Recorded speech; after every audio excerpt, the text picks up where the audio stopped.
It's been about 3.5 years since the Bloomington City Chicken Ordinance went into effect. We wondered how the law is working out for chicken raisers within city neighborhoods. Now, I never dreamed about having in Bloomington, but I've had chickens, all my life.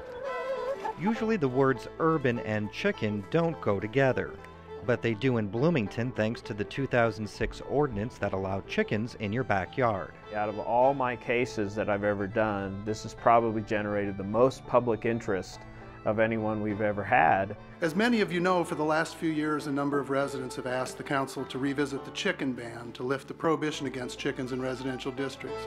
City Councilman Steve Volan put the chicken debate into the spotlight by wearing a chicken suit to the meeting that recommended the ordinance to pass. Councilmember Volan, will you be recusing yourself tonight, saying you have a conflict of interest? This was very much generated from citizens talking to public officials, in particular council members, and getting council members to work to develop an ordinance that ultimately got passed. Very much a grassroots effort.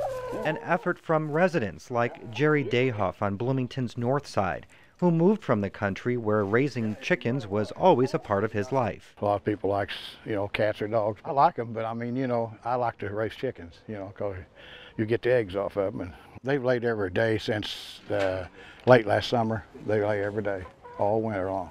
Of course, I got electric heat light in there, and then electric, water here. But to him, they are more than livestock. We won't eat them ourselves. They're just like a pet. If you mention eating one of them, my wife would have fed. So you can just pick them up. They ain't no trouble. See? Before Jerry bought his hens, he had to get approval from all adjacent neighbors. They really have never bothered me. It just seems strange that people like chickens, especially in the city limits. Farmers I can understand, but it just seems a little strange. But, to each his own. I only eat chickens. The ordinance contains guidelines such as size and construction of the coop and setbacks from property lines. The coop is inspected by animal control and then the planning department. It's worked very well also because now we have something clear-cut to follow and we're not kind of caught in limbo with what to enforce and what not to enforce. There are certainly some that I think view them as pets and really get involved with them. I think though also in Bloomington with the attitude towards sustainability and green living, I think Bloomington's a very progressive community that way. So chickens also fit into that perspective.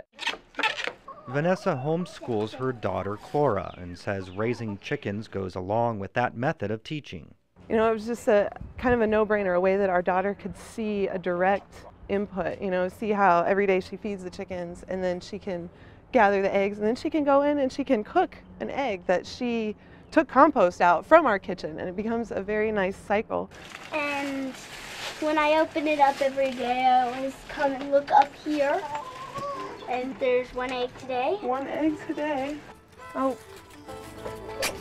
We've had some neighbors that have cantankerous personalities, I would say, and so they kind of tried to campaign a little bit, telling the neighbors that had to sign the permits that the chickens were going to be noisy and smelly, and the honest truth is most people don't even realize we have them.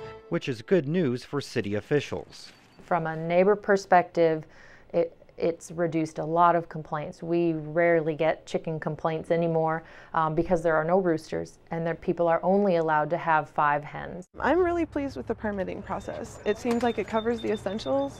It makes sure that you know what you're getting into, that you're prepared to do it, and that you're respecting other people. While at the same time keeping these chicken lovers happy.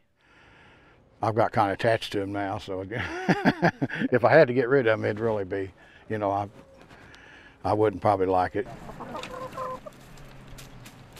Currently, there are 4 active permits approved and 3 who have applied since the law went into effect. Laurie Ringquist of Animal Control says those who had chickens before the law will not be able to replace their hens until they apply for the chicken flock permit.